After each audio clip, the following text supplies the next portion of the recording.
महाभारत सिर्फ एक युद्ध नहीं था, ये उन दिव्य अस्त्रों की कहानी थी जो पूरी दुनिया को खत्म कर सकते थे। लेकिन एक अस्त्र ऐसा था जिसे चलाने से पहले देवता भी कांप उठते थे, और वो था ब्रह्मास्त्र। कुरुक्षेत्र की धरती खून से लाल हो चुकी थी, हर तरफ युद्ध, चीखें और मौत। अर्जुन, कर्ण, भीष्म जैसे महारथी अपने दिव्य अस्त्रों से धरती को हिला रहे थे।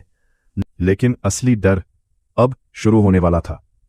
ब्रह्मास्त्र, एक ऐसा अस्त्र जिसे भगवान ब्रह्मा का वरदान माना जाता था।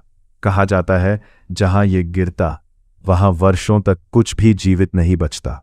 धरती बंजर, आकाश जलता हुआ और हवा मौत से भरी हुई। इस अस्त्र का ज्ञान बहुत कम लोगों के पास था, जैसे भीष्म, द्रोणाचार्य, कर्ण, अर्जुन और अश्वत्थामा। लेकिन इसकी सबसे बड़ी शर्त थी, अगर इसे बिना कारण चलाया गया तो पूरी मानवता खतरे में पड़ सकती थी।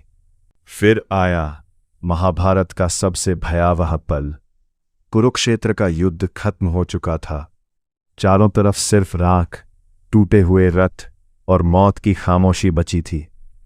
अश्वत्थामा अकेले भटक रहा था। उसके अंदर सिर्फ एक चीज बची थी, बदला, पांडवों को खत्म करने के लिए। क्रोध में उसने ब्रह्मास्त्र छोड़ दिया।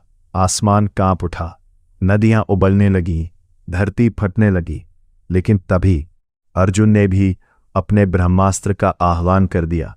अब दो ब्रह्मास्त्र एक दूसरे की तरफ बढ़ रहे थे, और अगर वो टकराते तो पूरी पृथ्वी खत्म हो सकती थी। ऋषि व्यास ने दोनों को अस्त्र वापस लेने का आदेश दिया। अर्जुन ने अपना ब्रह्मास्त्र रोक लिया, लेकिन अश्वत्थामा उसे वापस लेना जानता ही नहीं था, और फिर उसने उस अस्त्र को मोड़ दिया पांडवों के आखिरी वंशज की तरफ। उस समय उत्तरा के गर्भ में अभिमन्यु का पुत्र पल रहा था। पूरा वंश खत्म करने के लिए अश्वत्थामा ने ब्रह्मास्त्र सीधे उसी बच्चे पर छोड़ दिया। एक पल में महल कांप उठा, आकाश अंधेरे में डूब गया। लेकिन तभी भगवान कृष्णा ने अपनी दिव्य शक्ति से उस अजन्मे बच्चे की रक्षा की। वही बच्चा आगे चलकर राजा परीक्षित बना, और अश्वत्थामा उसे मिला ऐसा श्राप जो मौत से भी ज्यादा भयानक था।